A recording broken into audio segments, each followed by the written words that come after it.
Good evening everyone. Welcome to lecture 7 current electricity. Last lecture में हम लोगों ने डिस्कस की थी dependence of resistivity of metals और conductors with the variation in temperature. और हमने डिस्कस किया था कि कंडक्टर्स में रेजिस्टिविटी टेम्परेचर के साथ इंक्रीज करती है। उसकी इंक्रीज जो है it is approximately written as rho is equal to rho naught into 1 + alpha delta T, where delta T is the change in temperature, alpha is equal to temperature coefficient of resistivity, rho naught is equal to initial resistivity, and rho is the final resistivity after a temperature change of delta T. इसके बाद हमने इसके ऊपर कुछ numericals discuss किए थे। इसके main formula जिसके ऊपर क्वेश्चंस बेस्ड थे वो यही था। ठीक है, इसके बाद late us discuss the temperature dependence of resistivity for alloys. Alloys के केस में देखा जाता है कि टेम्परेचर के साथ साथ उनकी रेजिस्टिविटी इंक्रीज तो करती है, बिकॉज बनते तो वो भी मेटल से हैं, बट उनकी रेजिस्टिविटी में कोई खास चेंज नहीं आती। उनकी रेजिस्टिविटी पहले ही ऑलरेडी मेटल से कंपैरेटिवली हाई होती है और वो लगभग लगभग उतनी ही रहती है। Almost there is no negligible change, तो रो ऑलमोस्ट कांस्टेंट रहती है। दूसरी बात, इसी रीजन की वजह से इनकी एक स्पेसिफिक यूज है, क्योंकि टेम्परेचर को हम जितना मर्जी इंक्रीज कर लें या डिक्रीज कर लें, एलॉयज की रेजिस्टिविटी कांस्टेंट रहती है। इसलिए they are used as standard coils. अब स्टैंडर्ड कॉइल्स क्या होते हैं? स्टैंडर्ड कॉइल्स वो रेजिस्टेंस होते हैं जिनको यूज करके दूसरा रेजिस्टेंस मेजर किया जाएगा। फॉर एग्जाम्पल, सपोज करो आपको किसी पर्सन की हाइट मेजर करनी है और आपके पास एक 2 मीटर का स्केल है, उससे मेजर करनी है, तो आप इस स्केल को वर्टिकली लगाओगे, इसमें 2 मीटर तक की सारी मार्किंग्स होंगी और इस स्केल के मुताबिक जहां तक इस पर्सन की हाइट होगी आप उसको मेजर कर लोगे। ऐसे ही करोगे ना। फॉर एग्जांपल 180 सेंटीमीटर हाइट आ गई तो आपने स्केल लगा के मार्किंग देखकर मेजर की। इस स्केल को ही हाइट मेजर करने के लिए क्यों यूज करते हैं? क्योंकि इस स्केल की जो लेंथ और ब्रेड्थ है वो लगभग लगभग सेम रहती है, सिचुएशन के मुताबिक चेंज नहीं होती। हम कोई और चीज़ लें, अगर हम सपोज करो हम अपने हाथ की ये यहाँ से लेकर यहाँ तक की लेंथ को यूज़ करेंगे तो चेंज हो जाएगी। तो ऐसी कोई वैल्यू हम स्टैंडर्ड नहीं मानते जिसकी वैल्यू फिक्स ना हो, बट क्योंकि एलॉयज की रेजिस्टेंस फिक्स है इसलिए इनकी रेजिस्टिविटी फिक्स है, इसलिए इनकी रेजिस्टेंस भी फिक्स है। और क्योंकि एलॉयज की रेजिस्टेंस और रेजिस्टिविटी फिक्स है इसलिए इनसे बनने वाले जो रेजिस्टेंस है वो स्टैंडर्ड है। स्टैंडर्ड मतलब कि अगर 5 ओम का है तो 5 ओम का ही होगा, 5.1 का नहीं बनने वाला, 5 ओम फिक्स रहेगा। ठीक है। अच्छा, एलओएस की रेजिस्टिविटी का ग्राफ ऐसा क्यों बनता है इसका कोई लॉजिक हमारे पास नहीं है। ये थ्योरी बुक्स में इतना ही नॉलेज हमें मिलती है और हमें इतना ही याद रखना है। Its reason will not be asked. तो नेक्स्ट हम आते हैं temperature dependence of resistivity for semiconductors. तो सेमीकंडक्टर्स के लिए रेजिस्टिविटी टेम्परेचर के साथ कैसे वेरी करती है, ये बहुत इंपॉर्टेंट फंडा है। अब इसको ध्यान से समझें। देखो, इस वक्त मैंने आपके सामने नोट्स खोले हुए हैं, तो आई थिंक आपको ये कल मिल चुके हैं। So just open this page है। 5th point in the case of semiconductors. तो देखो, सेमीकंडक्टर्स के केस में मेटल से उल्टा ट्रेंड देखा जाता है। हमने क्या पढ़ा था? हमने पढ़ा था कि कंडक्टर्स के केस में या मेटल्स के केस में टेम्परेचर इंक्रीज करने से रेजिस्टिविटी डिक्रीज करती है। टेम्परेचर इंक्रीज करने से रेजिस्टिविटी इंक्रीज करती है। मेटल्स के केस में हमने देखा था कि ग्राफ कुछ इस तरह का बनता है, सच दैट रेजिस्टिविटी मेटल्स के साथ इंक्रीज करती है टेम्परेचर के साथ। बट सेमीकंडक्टर्स और इंसुलेटर्स के केस में देखा जाता है कि ये ट्रेंड बिल्कुल रिवर्स है। रिवर्स मतलब जैसे जैसे टेम्परेचर इंक्रीज होगा वैसे वैसे रेजिस्टिविटी डिक्रीज करेगी। अब ऐसा क्यों होता है, इसका लॉजिक समझते हैं। इसका लॉजिक ये है कि अगर टेम्परेचर लो है तो हमें पता है कि फॉर एग्जांपल जितने भी इंसुलेटर्स हैं वो इन जनरल बने होते हैं कार्बन के, हाइड्रोजन के, ऑक्सीजन के एंड अदर नॉन मेटल्स। इन सब के जो बॉन्ड्स होते हैं राजे, वो कोवेलेंट होते हैं, आयोनिक नहीं होते। और कोवेलेंट बॉन्ड होने की वजह से उनके सारे इलेक्ट्रॉन्स फिक्स होते हैं। फॉर एग्जांपल, ये वही फर्क है जो सोडियम क्लोराइड NaCl और CH4 में है। CH4 माने मीथेन के चारों इलेक्ट्रॉन्स कोवेलेंट बॉन्ड से बंधे हैं। जबकि NaCl के इलेक्ट्रॉन जो हैं वो आयोनिक बॉन्ड से बंधे हैं। तो बेसिकली जो हमारे इंसुलेटर्स हैं उनमें इलेक्ट्रॉनिक बॉन्ड कोवेलेंट होने की वजह से कोई भी इलेक्ट्रॉन फ्री नहीं होता। तो इन जनरल लो टेम्परेचर पे फ्री इलेक्ट्रॉन्स का नंबर बहुत कम है, और फ्री इलेक्ट्रॉन्स कम होने की वजह से हम कह सकते हैं कि हमें पता है that I is equal to NeABD। जब नंबर डेंसिटी ही नहीं होगी, इलेक्ट्रॉन्स ही बहुत कम होंगे, तो करंट तो ऑब्वियसली बहुत ज़्यादा कम हो जाएगा। ठीक है, तो उसके बाद क्या होता है, जब हमारे नंबर ऑफ इलेक्ट्रॉन्स बहुत कम है, तो सपोज करो हमने टेम्परेचर इंक्रीज किया, तो हाई टेम्परेचर पे क्या होता है, पार्टिकल्स में वाइब्रेशन शुरू हो जाती है। पार्टिकल्स की काइनेटिक एनर्जी बहुत ज़्यादा इंक्रीज कर जाती है और उनमें वाइब्रेशंस होने लगती हैं। तो काइनेटिक एनर्जी इंक्रीज करने से और वाइब्रेशंस होने की वजह से उनके बहुत सारे इलेक्ट्रॉन्स फ्री हो जाते हैं। कैसे? लाइक सपोज करो सिलिकॉन है, ये सिलिकॉन अपने आप में एक तरह का सेमीकंडक्टर है, बट लो टेम्परेचर पे ये इंसुलेटर की तरह ही बिहेव करता है। सपोज करो मैंने इसका टेम्परेचर बढ़ाया, तो इसके इलेक्ट्रॉन्स टूटने शुरू हो जाएंगे। हो सकता है इसके पास अभी जैसे कार्बन की बॉन्डिंग होती है ना, आपने पढ़ा होगा कि जो डायमंड है, डायमंड में हर कार्बन 4 कार्बन से अटैच होता है, टेट्राहेड्रल बॉन्डिंग होती है। उसी तरह से सिलिकॉन की भी बॉन्डिंग होती है खुद में। अब मैं टेम्परेचर इंक्रीज करूंगा तो इलेक्ट्रॉन्स की एनर्जी बढ़ेगी, एनर्जी बढ़ेगी तो एक आध इलेक्ट्रॉन खिसक जाएगा। सपोज करो ये इलेक्ट्रॉन खिस गया, यहाँ पे आ गया एक वॉइड, उसको बोलते हैं होल। यहाँ पे कुछ नहीं है, बस इसके पास 7 इलेक्ट्रॉन बचे हैं। हाँ, इसकी वैलेंसी पूरी नहीं है, तो ये जो इलेक्ट्रॉन पैदा हुआ इसको बोलते हैं कंडक्शन इलेक्ट्रॉन। तो मैं कहना क्या चाहता हूँ कि जब हम किसी सेमीकंडक्टर सिलिकॉन या फिर इंसुलेटर लाइक कार्बन का टेम्परेचर इंक्रीज करेंगे तो उससे कंडक्शन इलेक्ट्रॉन्स इंक्रीज कर जाएंगे। अब कंडक्शन इलेक्ट्रॉन्स इंक्रीज करने की वजह से उनकी नंबर डेंसिटी बढ़ जाएगी। अब करंट तो नंबर डेंसिटी के प्रोपोर्शनल है, तो नंबर डेंसिटी बढ़ी तो करंट बढ़ा। और रेजिस्टिविटी जो है उसका फॉर्मूला आप लोग जानते हैं, M/N² टू एवरेज। तो रेजिस्टिविटी नंबर डेंसिटी के इनवर्सली प्रोपोर्शनल होने की वजह से रेजिस्टिविटी डिक्रीज कर जाएगी। ठीक, हेंस हम कह सकते हैं कि टेम्परेचर इंक्रीज करने से, फंडा समझो दोबारा, टेम्परेचर इंक्रीज करने से इलेक्ट्रॉन्स फ्री हुए तो उनकी नंबर डेंसिटी बढ़ी, नंबर डेंसिटी बढ़ी तो रेजिस्टिविटी डिक्रीज हुई। इसका मतलब ये है कि अगर मैं कोई सेमीकंडक्टर यूज करूं, लो टेम्परेचर पे वो इंसुलेटर की तरह बिहेव करता है, बट हाई टेम्परेचर पे वो अच्छा कंडक्टर बन जाता है। ठीक, अब आता है नेक्स्ट पॉइंट पे,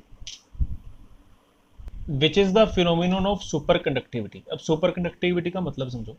सुपर कंडक्टिविटी के फिनोमिनन का मतलब ये होता है जनरली कि जब कोई डिवाइस हमें जीरो रेजिस्टेंस ऑफर करे।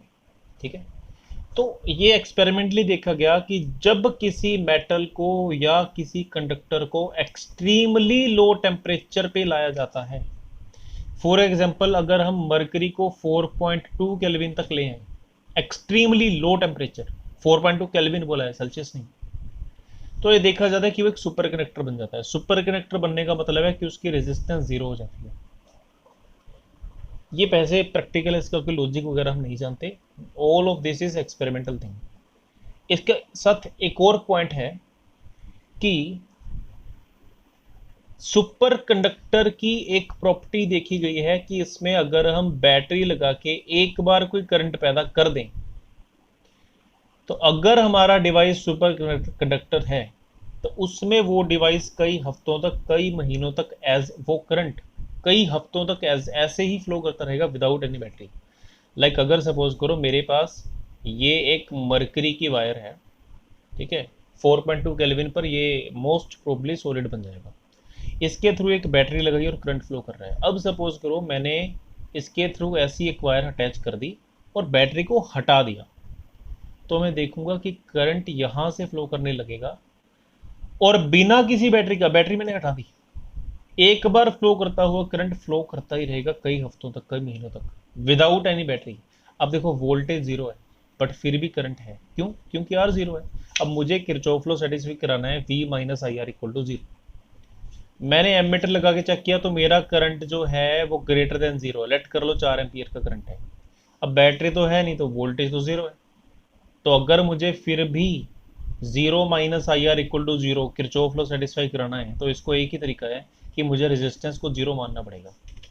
तो सुपर कंडक्टर में देखा जाता है कि बैटरी हटाने के बाद भी कई हफ्ते तक करंट दौड़ता है।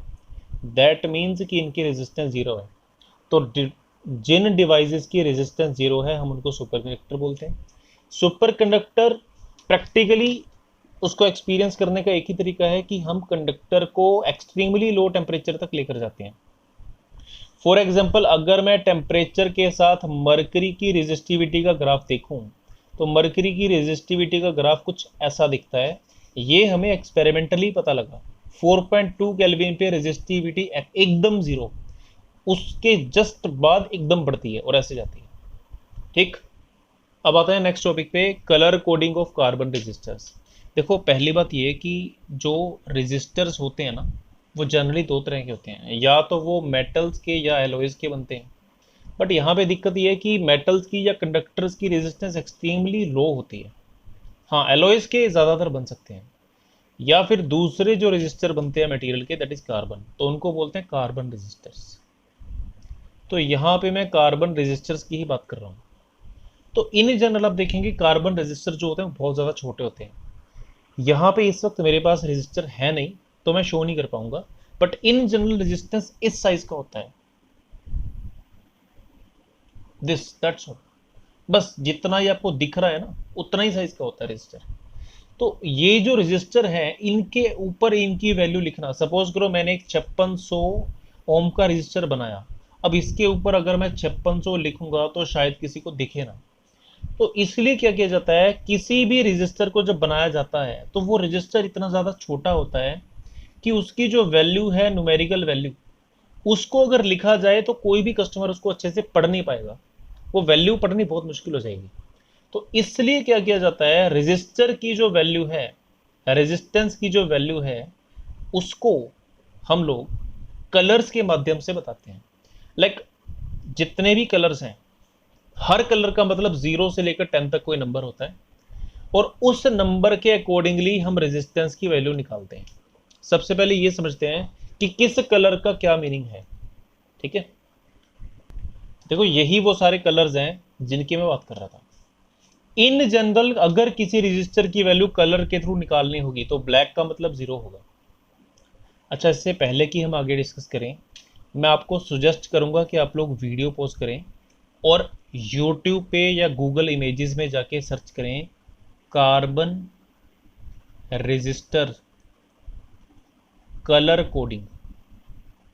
तो जब आप ये टर्म गूगल पे सर्च करेंगे तो आपको रेजिस्टर एक्चुअली कैसा दिखता है, उसकी कैसी शेप होती है वो दिख जाएगा। वो कुछ इस टाइप का सिलेंड्रिकल रेजिस्टर होता है और इसके ऊपर ना पट्टियां लगी होती हैं। लाइक एक रेड पट्टी लग गई, एक येलो पट्टी लग गई, एक ग्रीन पट्टी लग गई, एक ब्लू, एक गोल्डन पट्टी लग गई।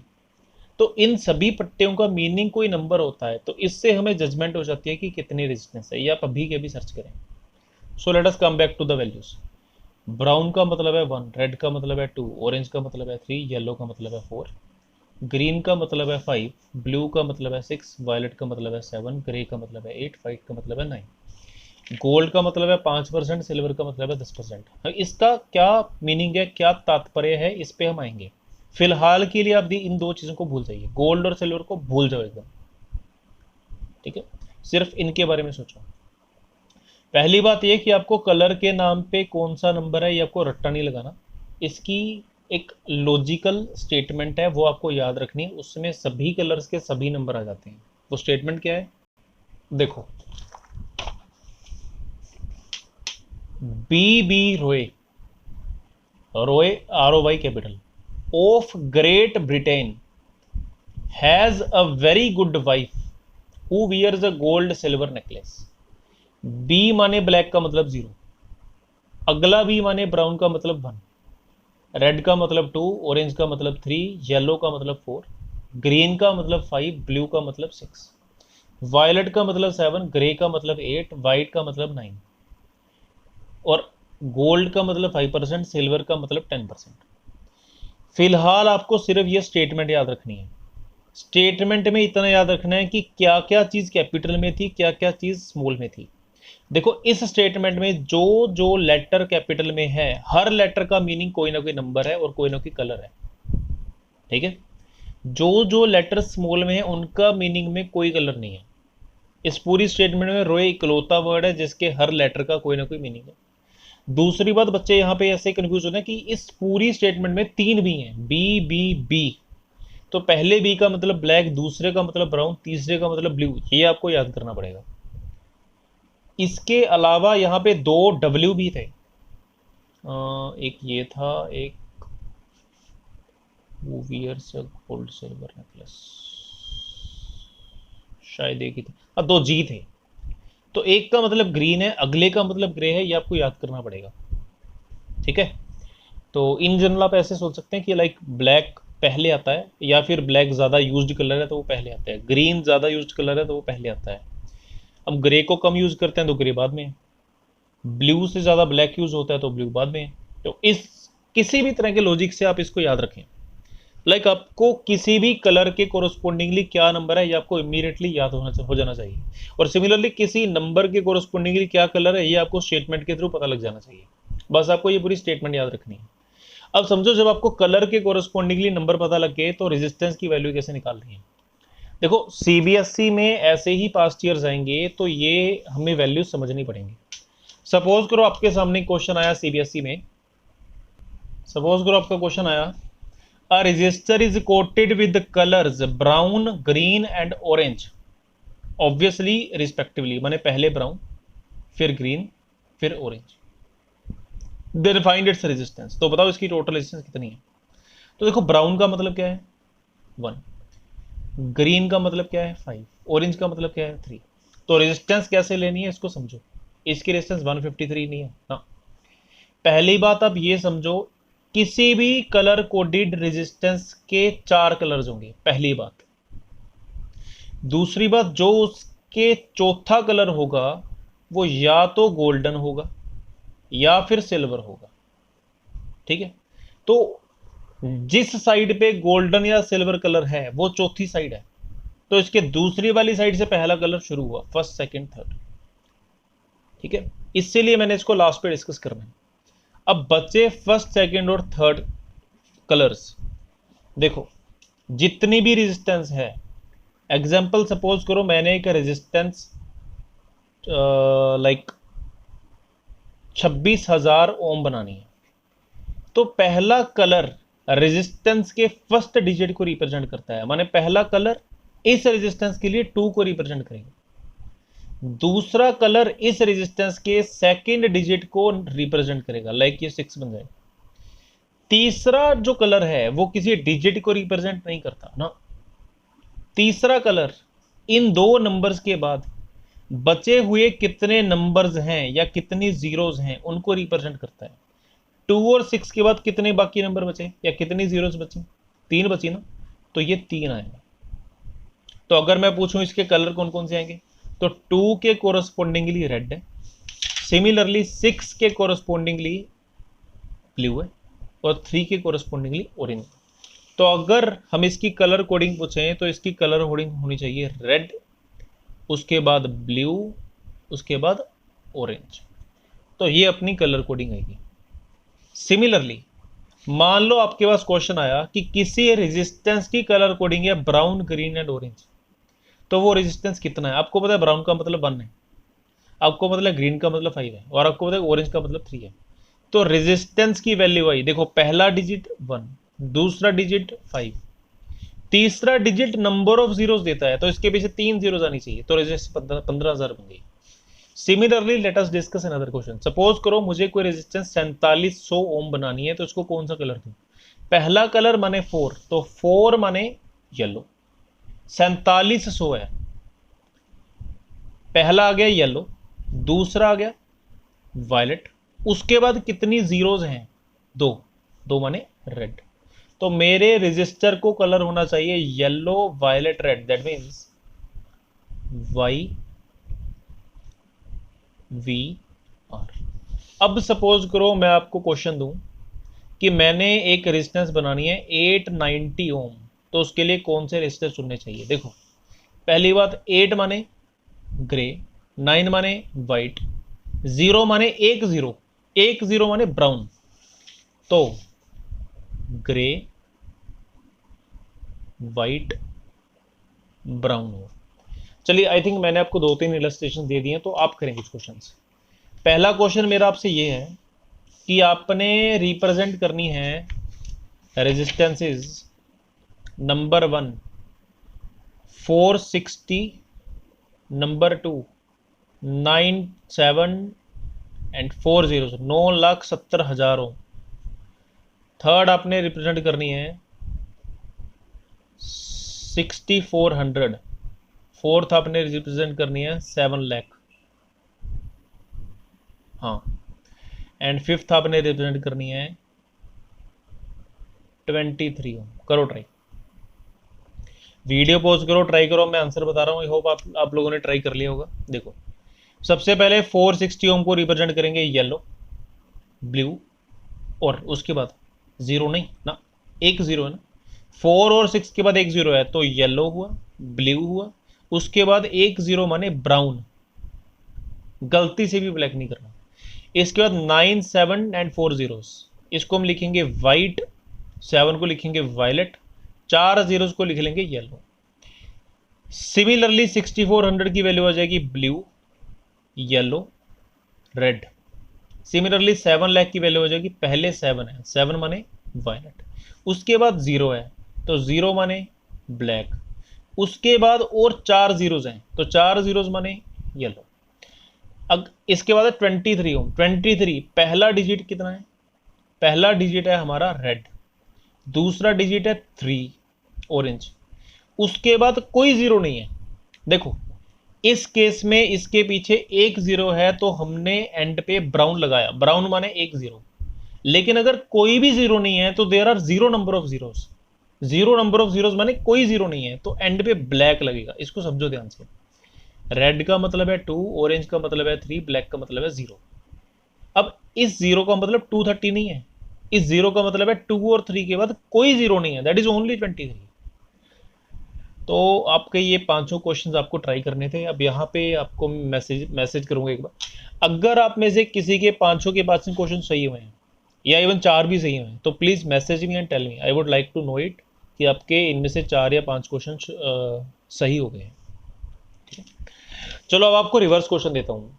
इस केस में हमने क्वेश्चंस दिए थे कि रेजिस्टेंस की वैल्यू पता है, कलर बताना है। अब मैं आपको क्वेश्चन दूंगा कि आपको रेजिस्टेंस का कलर पता होगा और आपको उसका नंबर बताना है कितना है। Try this. Question number 1,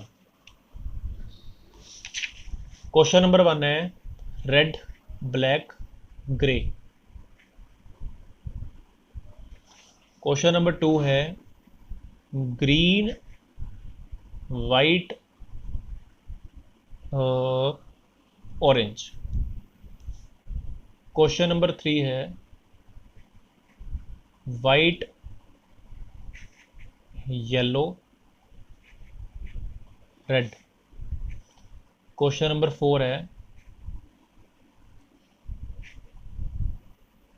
brown, black, और ग्रीन। ठीक है, तो ये ग्रे है। Fifth question and last question. Fifth question है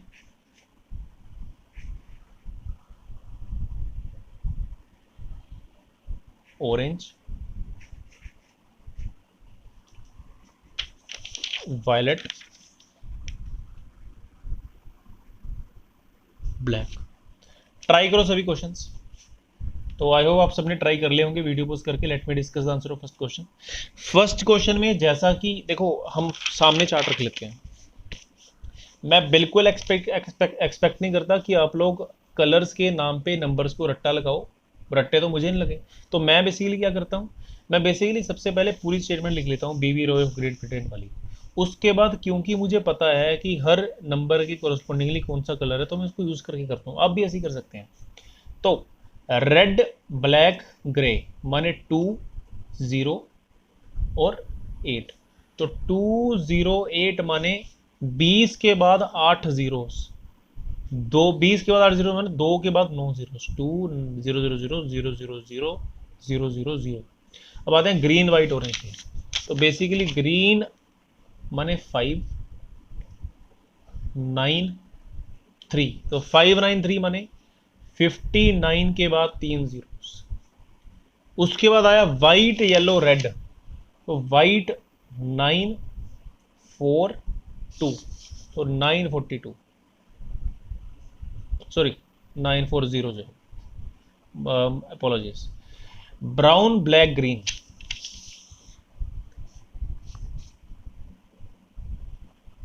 105, तो 105 मैंने 10 के बाद 5 zeros, दैट इज 10 लाख।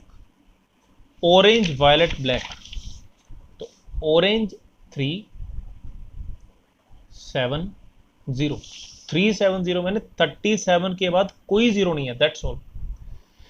इनमें से अगर आप में से किसी के भी 4 या 5 क्वेश्चन सही हो तो please message me and let me know, I would love to know it. So let us discuss a few past years on the previous question, जो हमें अभी टॉपिक्स डिस्कस करें। लाइक 27th क्वेश्चन है, 2 wires of equal length, one of copper and the other of manganese have the same resistance, which wire is thicker. देखो copper है और manganin है, हमें पता है कॉपर अच्छा कंडक्टर है, मैंगनीन एक एलॉय है, और आपको पता है कि एलॉय की रेजिस्टेंस जो है वो गुड कंडक्टर से तो ज़्यादा होती है।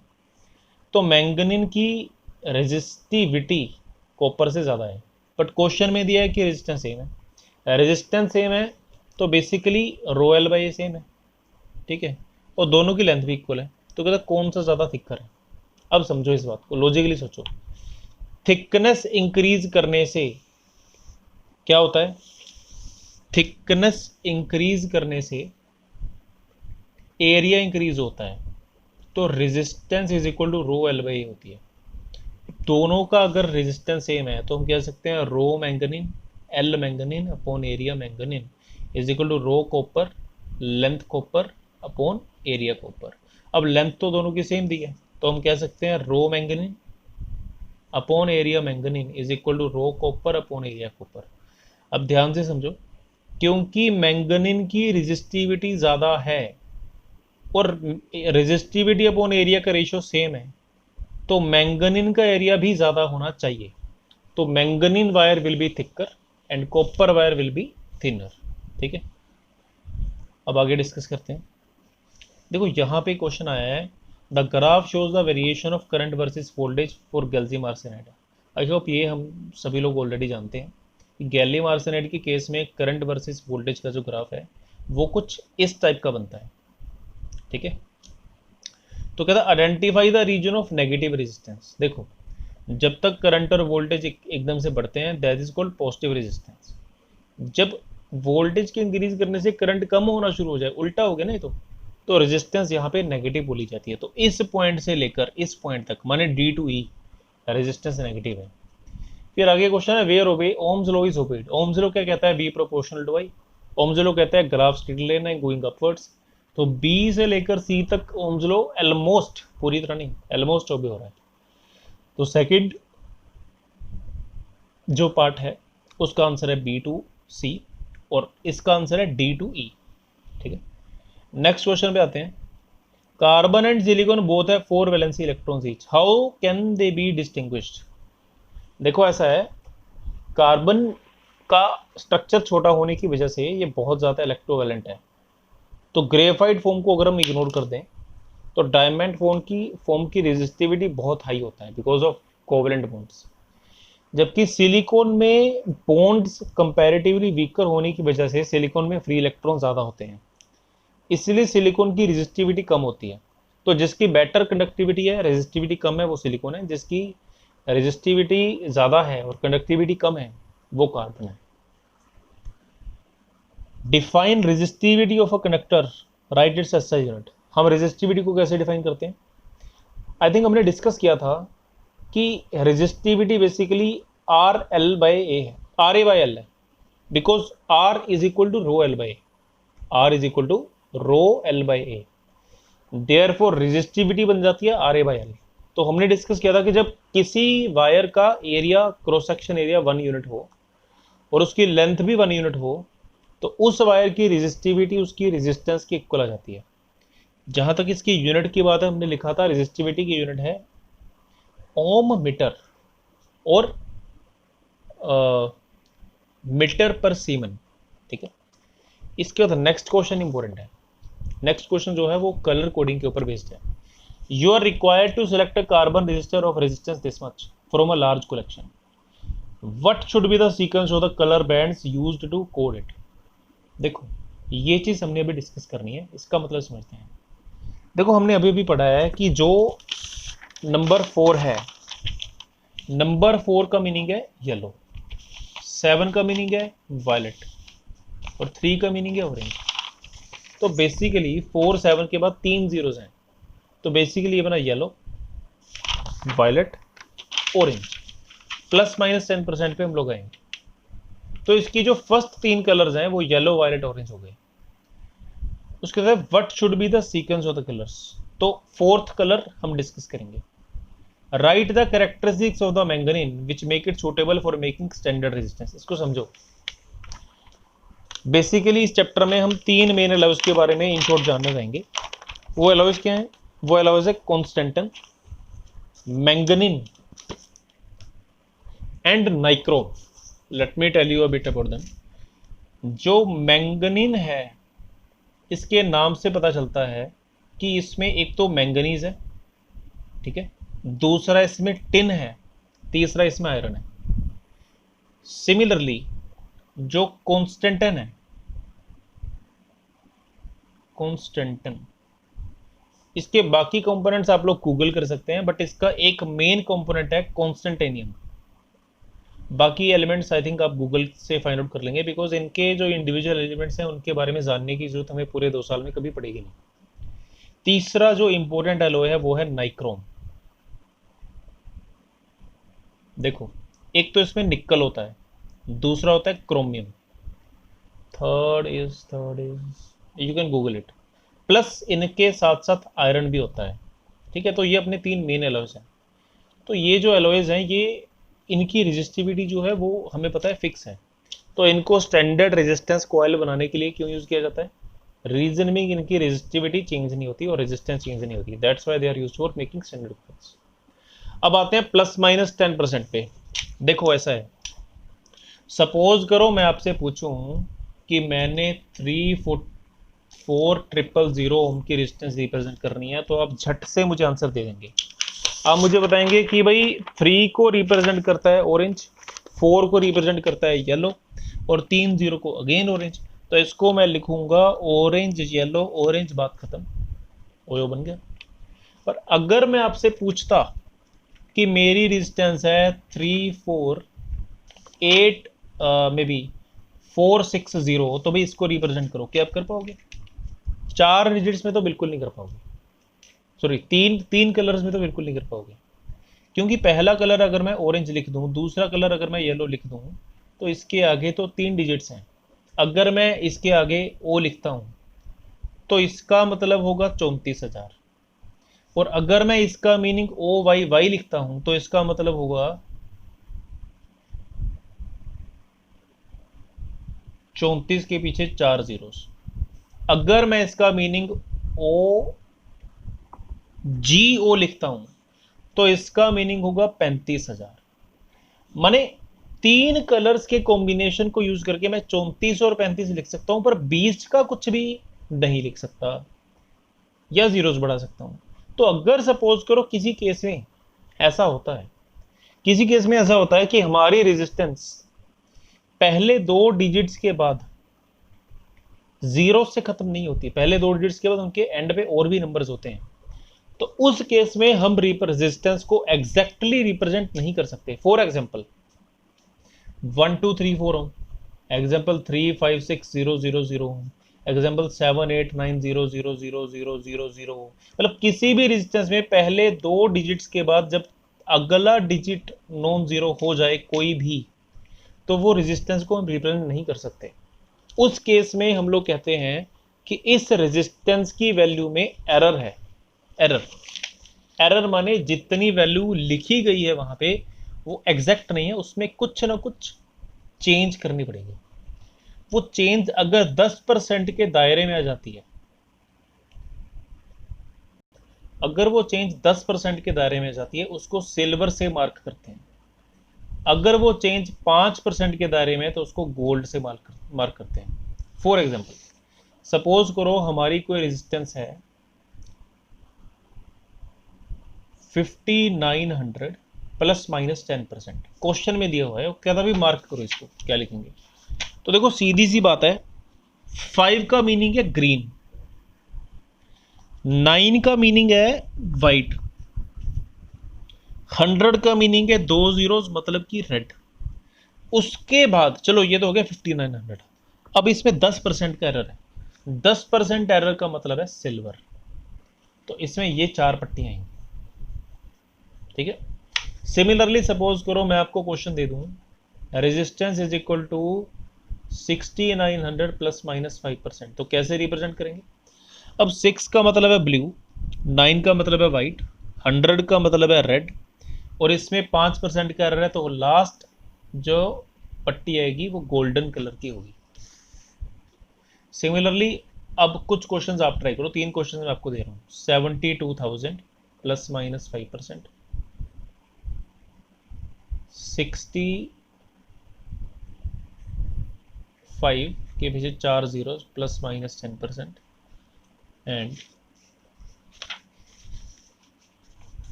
89 ओम प्लस माइनस 10%। करो, आई होप आप सबने कर लिया होगा। Let us match this. तो 72,000 को हम लोग लिख लेंगे वायलेट, रेड, ऑरेंज एंड 5% मतलब गोल्ड। उसके बाद इस वैल्यू को हम लिख लेंगे ब्लू, ग्रीन, येलो एंड 10% है तो सिल्वर।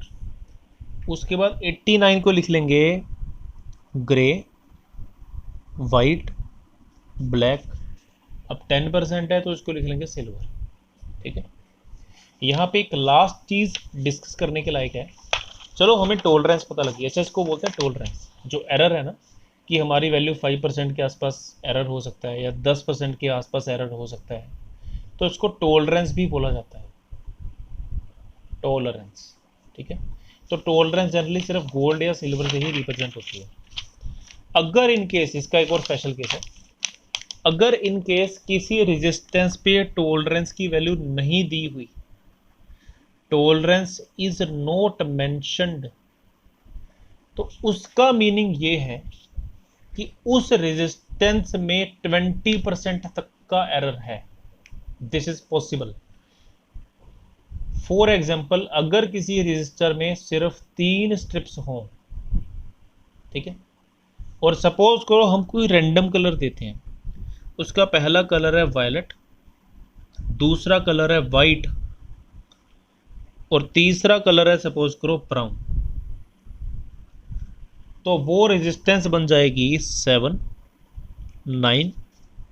अब ब्राउन का मतलब 1 है, माने 10 ओम। अब चौथी पट्टी ना होने की वजह से टॉलरेंस 5% भी नहीं है, 10% भी नहीं है, वो 20% तक जा सकती है, तो उसको लिखेंगे प्लस माइनस 20%। ठीक। तो इस तरह से हम सभी पट्टियों का मतलब निकालते हैं।